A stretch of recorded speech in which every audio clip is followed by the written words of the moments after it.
Lepo pozdravljeni! Sredina poletja je tu in v letu, za katerega smo decembra pravili, da bo prinesel radikalne spremembe v tem, kako se družba povezuje, komunicira in sodeluje. Letos lahko pričakujemo naraščajoči trend osamljenosti, ko se bo vse več ljudi zanašalo na digitalne vmesnike za komunikacijo, kar lahko vodi v občutek odtujenosti. Zato so tu naše navdihujoče novice vsak mesec. Pa poglejmo navdihujoče novice meseca julija. Zgodovinska sodba Medameriškega sodišča za človekove pravice je prvič v zgodovini priznala pravico staroselskih ljudstev, ki živijo v prostovoljni izolaciji, in državne dolžnosti, da to pravico varujejo. Po 2 desetletjih boja proti črpanju nafte in sečnji v amazonskem pragozdu Ekvadorja je sodišče razsodilo, da te dejavnosti nesprejemljivo ogrožajo 3 izolirane skupnosti. Čeprav so številne mednarodne pogodbe že priznavale pravice staroselcev, še nikoli ni bilo pravno določeno, ali imajo tudi tisti, ki se prostovoljno izogibajo stiku z zunanjim svetom, zagotovljeno zaščito. Ta prelomna odločitev sodišča v Kostariki zdaj postavlja novo pravno merilo. Države morajo pri vsakem posegu v naravno okolje teh skupin torej uporabiti načelo previdnosti. To je zmaga za naravo, za svobodo izbire in za pravico do mirnega sobivanja izven sodobnega sveta. Opazili pa smo tudi novico, ob kateri resnično zaigra srce.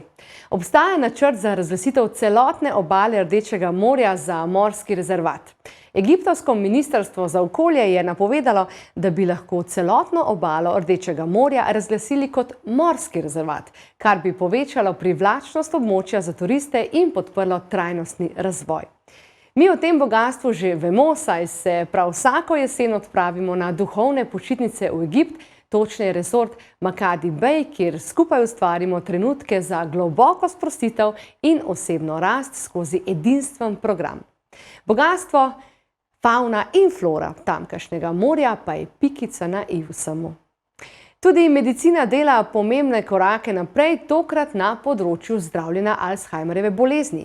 Švedska študija je pokazala, da je lahko že krvni test do 90% natančen pri ugotavljanju, ali ima posameznik Alzheimerjevo bolezen ali ne.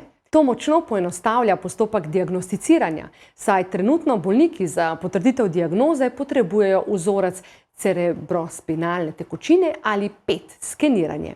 Poleg tega so bile odobrena nova zdravljenja za nekatere bolnike z Alzheimerjevo boleznijo, kar predstavlja pomemben korak naprej v boju proti tej razširjeni bolezni, ki je pogosto tudi pri nas. Zelo obetavno kaže tudi pri fotobiomodulaciji, ki res izkazuje odlične rezultate pri bolnikih z demenco, Alzheimerjevo boleznijo in poškodbami možganov. Študija iz leta 2019 je pokazala, da rdeča svetloba spodbuja nevroprotekcijo, torej varuje živčne celice, podpira njihovo dolgoživost in upočasnjuje nenormalno odmiranje zaradi vnetnih procesov. Ste že slišali za terapijo z rdečo svetlobo? Če še ne, obiščite naše spletno mesto ali YouTube kanal, tam vas čaka veliko zapisov in posnetkov naših oddaj. Morda pa prav ta ponuja rešitev, ki ste jo iskali zase. In v slogu poletja se izredno veselimo, da je v Jadransko morje nazaj priplavala riba, ki se je ne spomnijo niti naši pradedki in prababice. Ja, toliko časa je namreč že ni bilo in to je beluga, vrsta jesetra. V Jadranu je veljala za izumrlo, čeprav je bil zadnji primerek viden v splitski ribarnici še pred 36 leti. To sicer ni izključno morska riba, saj lahko živi tudi v večjih rekah, doseže pa do 7 metrov in tehta lahko tudi tono. K nam se vračajo iz Italije, zdaj pa mirno plavanje, samo beluga je, ne? Ali pa lahko rečemo naši delfini, ki so vedno izredno močan prizor.